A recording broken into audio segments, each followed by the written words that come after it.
Okey, mari kita fahamkan proses ni langkah demi langkah. Sepanjang kita berjaga, otak kita akan hasilkan satu bahan kimia bernama adenosina.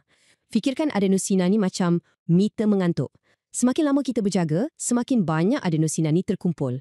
Bila ia dah banyak, ia akan melekat pada reseptor khas di otak kita dan hantar isyarat, okey, dah masuk untuk tidur, dah letih ni. Inilah yang kita panggil tekanan tidur. Sekarang, bayangkan anda minum kopi. Molekul kafein masuk ke dalam badan dan terus ke otak.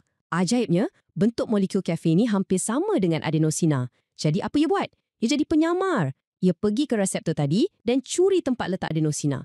Ia sekat adenosina daripada melekat. Akibatnya, otak kita tak terima isyarat untuk tidur. Ia tertipu. Ia fikir kita masih segar.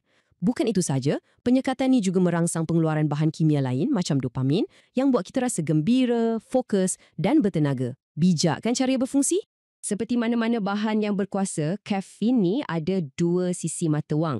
Ia boleh jadi kawan baik yang bantu kita sepanjang hari, tapi kalau salah guna, ia boleh jadi musuh dalam selimut. Jadi, penting untuk kita timbangkan kedua-dua belah pihak dengan adil. Di satu sudut, kita ada kebaikannya dan senarainya agak panjang. Yang paling jelas, kafein adalah wira productivity. Ia tajamkan fokus dan tumpuan kita, bantu kita siapkan kerja dengan lebih cekap. Bagi para atlet pula, ia macam pengalap prestasi yang sah di sisi undang-undang. Ia bantu anda bersenam lebih lama dan kurangkan rasa penat.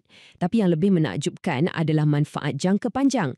Banyak kajian menunjukkan kaitan antara pengambilan kafein secara sederhana dengan risiko yang lebih rendah untuk penyakit-penyakit serius seperti diabetes jenis 2, setengah penyakit hati dan juga penyakit neurodegeneratif seperti Parkinson dan Alzheimer.